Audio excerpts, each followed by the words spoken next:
I'm here at the Echo Park Speedway in Atlanta, Georgia, and we're gonna unbox the Flex Power 2200 watt generator, our 2200i. So let's go ahead and cut this thing open.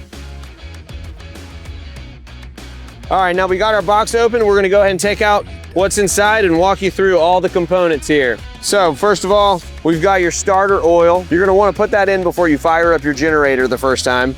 So we'll put that right there. We've also got the funnel that's gonna help you get the oil into your generator. All right, and in here, you're gonna find your spark plug wrench for maintenance. And then right here, we've got the generator itself. So I'm gonna go ahead and pull this out. So this is the Flex Power 2200i, 2200 watt generator. Let's talk through the control panel here. So first, we've got two 120 volt outlets right here and a little protective cover. We've got two USB ports right here.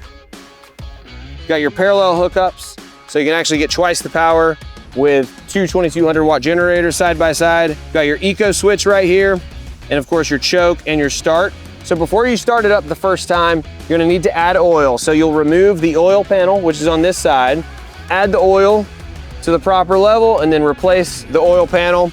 Then you'll fill up your gas right here. Make sure you got a full tank in there. And then before your first start, you wanna pull your choke out, turn the knob to run, and then you'll pull your pull cord one, maybe two times. Once it's up and running, push that choke back in and you should be off to the races. If you need support, we're here for you anytime. Replacement parts, maintenance tips, support of any kind, reach out and we're happy to help.